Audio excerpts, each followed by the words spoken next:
We had another intrepid viewer write in and say, I notice that sometimes when I get most turned on, I feel like I don't deserve this much pleasure, and I kind of shut down. Is there anything I can do about it? What do you suggest? I'm here with Reid from readaboutsex.com. Hello, everyone.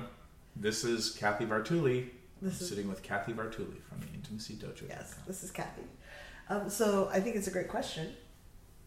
Sometimes when we are getting turned on, feeling too good, like, oh, this is not okay. I don't deserve this. Mm-hmm. You've talked about your hamster wheels of death. Mm-hmm.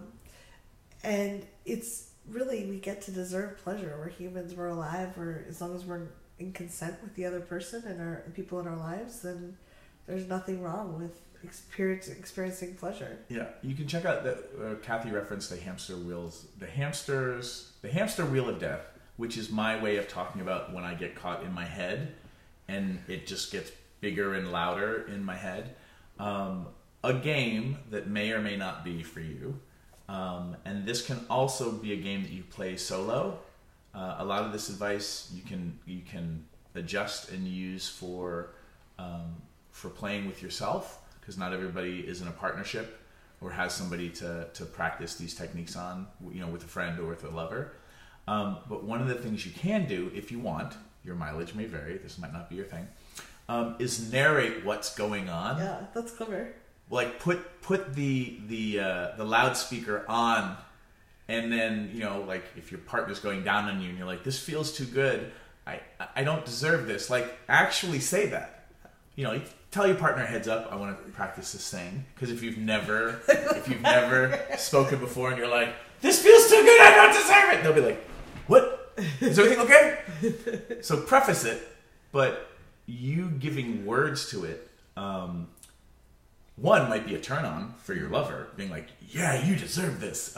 Or even though you don't deserve it, could be hot too. Oh yeah, you could go that way with it too. Yeah. But it's like it feels really good and it's too much pleasure for you, right? Starting to narrate that might be fine. Like for your lover, it might be like, oh, this is kind of neat. But the thing for you to start getting it out, rather than having it bounce around, like a super ball out of a slingshot in a racquetball court, right? Your thoughts, when you don't let them out, tend to get momentum and speed. And narrating these things can be really useful and helpful, especially when you're with a loving partner, or even a really kind, casual hookup, right? Because you can be like, hey, just so you know, I have this thing. I narrate what's going on in my head. People that are helpful might find that really fun. They're like, okay. Yeah, so you talk about things while we're having sex. Okay. But you using your words about the things that you're struggling with during sex, while that might feel unorthodox, it's also unorthodox to be watching YouTube videos where we're giving you advice about sex.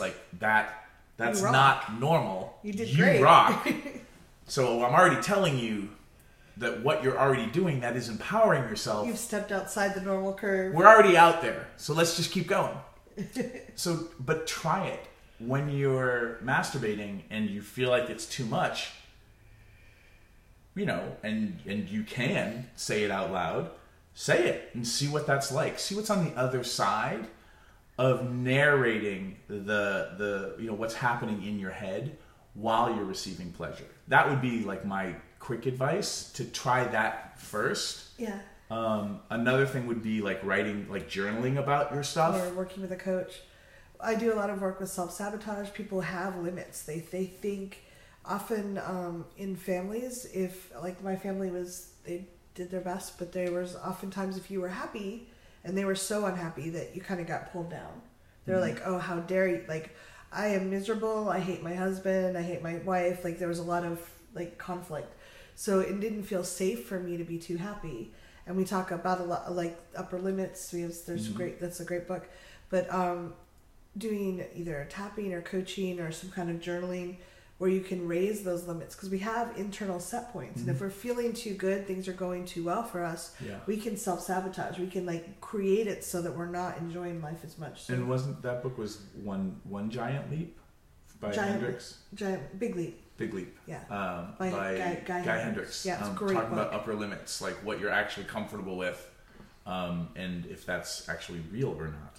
Yeah, and I think we do hold ourselves. Like I've done the work I've done. I've seen a lot of growth as I changed what I felt like I deserved. Mm-hmm. So, and I think humans, our bodies are so amazing. Like, why shouldn't we just enjoy as much pleasure as our body can feel good with? Mm-hmm. And there's a lot of benefits to receiving and exchanging consensual pleasure. Like it's good for your immune system, for your blood pressure, like all these things. There's just all these things. So being able to lean into, in a way that's congruent for you, your ability to receive and contain more pleasure. Studies show that seems to be a good thing. So you might want to try it. Yeah. Let us know what you think. Do you run into this, and how have you solved it? We'd love to know. Hit subscribe.